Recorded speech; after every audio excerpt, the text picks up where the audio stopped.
écoute-moi, un jour ou l'autre, si tu es marié, ou si tu aspires à te marier, ou si tu as été marié, tu auras besoin de cette parole d'aujourd'hui. Même si tu as 12 ans.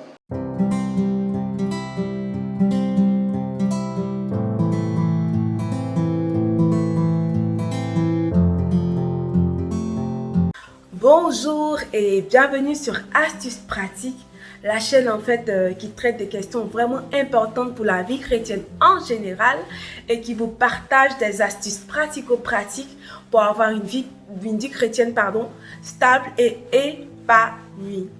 Aujourd'hui, nous continuons notre série sur le mariage. Quelqu'un a dit un jour que la réussite du mariage n'est pas un hasard. Non, pas du tout. Mais elle résulte du respect des règles de bon fonctionnement qui régissent l'institution divine qu'est le mariage. Oui, le mariage est une institution et une institution divine.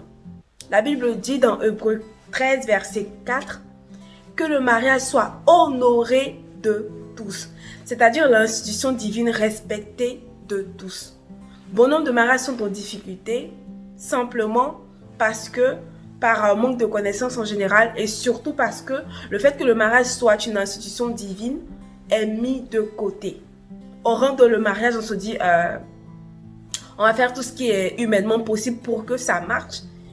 On oublie carrément que le mariage est une institution créée par Dieu et que Dieu a mis en fait dans cette institution-là, a régi cette institution par des règles, des principes à respecter pour que ça fonctionne. Je vous laisserai découvrir la vidéo du pasteur Yvan. Excellente vidéo dans laquelle en fait il parle des principes, des règles, du rôle des époux, des besoins des époux, qui sont des choses vraiment très importantes à savoir avant de se marier ou même pour les mariés en fait. Du coup, je vous laisse découvrir la vidéo et on se dit à tout à l'heure. Ne t'engage pas avec une personne qui ne respecte pas les lois du mariage. Parce que si elle ne respecte pas les lois du mariage, elle ne respecte pas celui qui a institué le mariage. Et je te fais une promesse. Si quelqu'un ne respecte pas Dieu, il ne te respectera pas. Une femme n'a pas besoin que tout le monde l'aime. Mais elle a besoin que son mari l'aime. Quand elle n'est pas mariée, elle a besoin que ses parents l'aiment. Ce n'est pas un caprice, c'est un besoin. C'est un carburant sans lequel on ne fonctionne pas. Quand on n'est pas marié, c'est le rôle joué par les parents. Quand on est marié, c'est le rôle joué par le conjoint.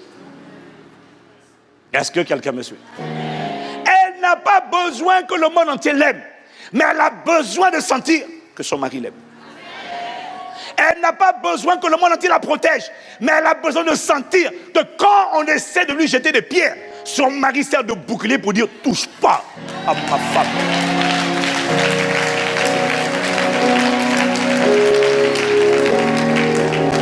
Les autres, elles s'en fichent. Mais si c'est son mari, c'est un besoin. Et le Saint-Esprit m'a expliqué pourquoi. De la même manière, l'homme n'a pas besoin que le monde entier le respecte, que le monde entier le valorise, que le monde entier sache qu'il est un homme, qu'il est un roi, c'est un boss, même quand il est broke, c'est un boss. C'est un seigneur. C'est le chef. Le chef reste le chef. Même quand il a une vilaine tête, c'est le chef. Même quand il a déconné, c'est le chef.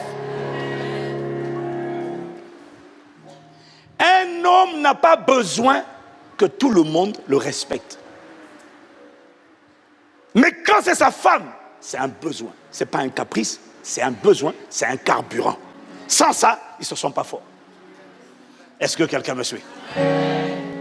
Et vois-tu, avant que ma femme ne vienne dans ma vie, ça c'est pour moi homme, et c'est vrai pour elle, avant que je ne vienne dans sa vie, cette femme-là, elle s'appliquait à s'aimer elle-même. Elle s'appliquait, elle n'était pas parfaite, mais en tout cas elle si, mais peut-être pas toi. Mais elle travaillait à son estime. Elle apprenait à s'aimer. Elle s'offrait des cadeaux, elle s'offrait des bijoux, elle s'offrait des vêtements. Elle faisait ça pourquoi? Parce qu'elle s'appréciait. Donc, si tu viens dans sa vie, que tu ne viens pas pour l'apprécier, tu es en train de la déprécier, tu es en train de la vider, tu es en train de l'épuiser, tu es en train de lui retirer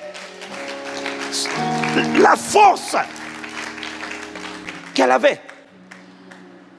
Pour un homme, avant que ma femme ne vienne dans ma vie, je me respectais. Je me remplissais moi-même de mon carburant.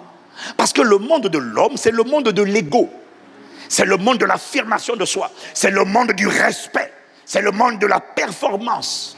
Est-ce que quelqu'un me suit? Donc, maintenant qu'on est deux, si je me marie, on est maintenant deux,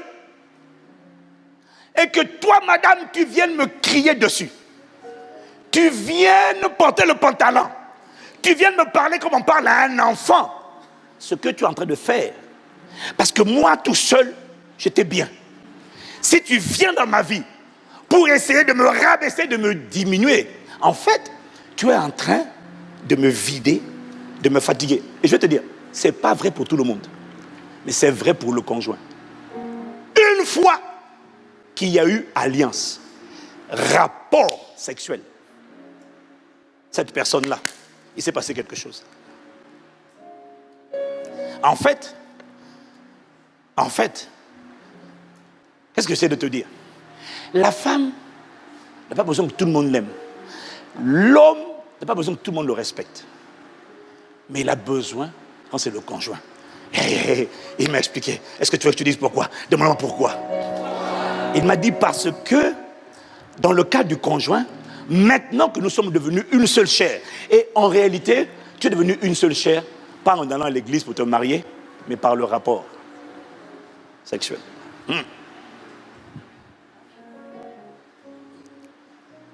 Maintenant que nous sommes une seule chair, en fait, nous sommes liés par une alliance.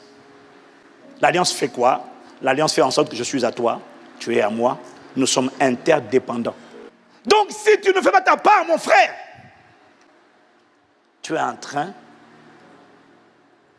tu risques d'être la cause de la panne sèche de cette femme, de son âme. Maintenant, ma soeur, si tu ne fais pas ta part, si ma femme ne me respectait pas, si elle disait, moi aussi dans cette maison je travaille, nous tous ici on est égaux, nous tous là, hé maman, les hommes n'aiment pas le bruit. Si ma femme n'avait pas fait sa part, comment tu ne fais pas ta part? Tu disais c'est mon corps, tu n'as pas compris. Tu tournes le dos, non c'est pas ton corps, c'est à moi. Tu dis physiquement c'est moi-même. Oui, mais si ma femme ne me respectait pas, si elle me refuse son corps, alors que c'est le carburant. Quel carburant? L'amour, pardon, pas l'amour, pour moi c'est pas l'amour. Le respect de la copulation, c'est-à-dire le rapport. Elle, c'est l'amour, la conversation, la protection. Nous, c'est respect. Ndolo, ndolo dans la case.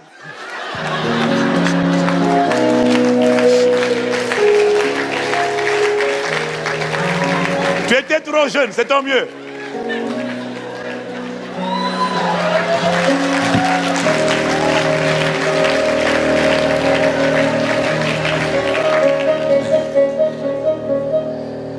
Si elle ne fait pas sa part, elle dit je fais ce que je veux, je parle comme je veux, je te parle comme à un enfant, parce que tu es un enfant et qu'elle manque de respect au chef. Dieu me demanderait quand même de l'aimer, de faire ma part.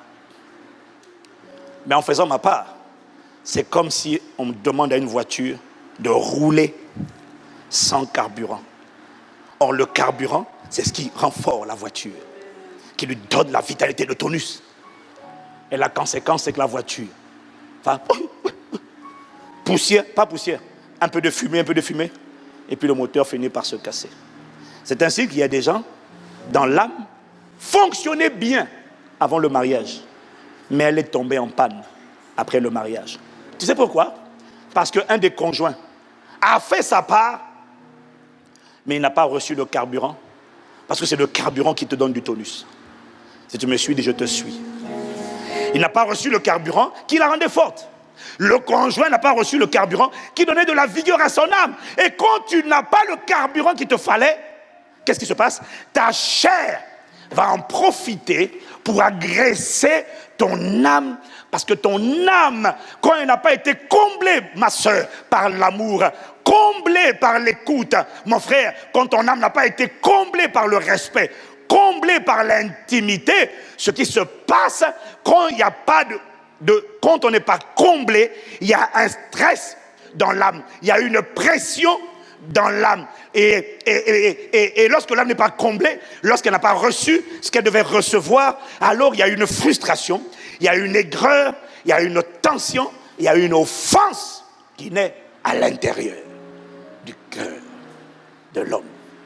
Et le sage dit, dans Proverbe 18, au verset 19, il est plus difficile de rencontrer un frère, mais remplace ça par une personne qu'on a offensée, que de prendre une ville bien protégée. Autrement dit, prendre une ville fortifiée est plus facile que prendre un cœur offensé. Et il dit au verset, la suite, les disputes, les querelles ferment le cœur comme les verrous ferment les portes d'une ville. Waouh! Si elle n'avait pas fait sa part, elle aurait fait naître. Parce que le Saint-Esprit peut te remplir, mais ton conjoint peut te vider. Waouh! Il te remplit, le conjoint te vide. Il y a un pasteur aux États-Unis qui était appelé au ministère. Il avait un appel de Dieu. Le gars, tous les dimanches matins, au moment où il va aller prêcher, sa femme, toujours, tous les dimanches matins, on ne sait pas ce qui se passe, sa femme fait des disputes. Le gars, il arrive à l'église. Ta femme te fait palabre avant d'aller à l'église. Quel que soit qui tu es. Quand tu arrives à l'église, avant même d'arriver à l'église, tu es déjà frustré. Tu es déjà pollué. Maintenant, tu dois te battre pour essayer de faire sortir de ton âme l'aigreur qu'on a fait, que ton conjoint a mis en toi. Tous les dimanches matins. Le gars a abandonné le ministère. Pourquoi? Il n'avait rien à dire. Il se prépare la semaine. Chaque dimanche, il est vidé. Et le jour où quelqu'un a prié pour cette femme, elle a découvert que c'était une sorcière. Qu'elle était envoyée. C'était sa mission. Le Saint-Esprit te remplit, ton conjoint peut te vider. Alors arrête de t'exciter. Il s'intéresse à moi. Tais-toi. Shut up. Non, je ne plaisante pas. Parce que ce que je reçois du Saint-Esprit m'interpelle. J'en ai assez de ces gamins immatures, incapables de respecter l'institution et qui viennent fatiguer les gens un samedi ou un vendredi pour dire « Oh, mariez-moi, comédienne !» Voilà, j'espère que la vidéo vous a parlé et que vous avez bien pris note des différents rôles, des besoins des époux hommes et femmes qui ne sont pas des caprices mais qui sont des besoins nécessaires à leur bon fonctionnement. Et n'hésitez pas à me dire en commentaire ce que vous en avez pensé et surtout likez, partagez, abonnez-vous pour ne rien rater sur la suite sur le mariage et on se dit à samedi prochain pour une nouvelle vidéo sur le mariage.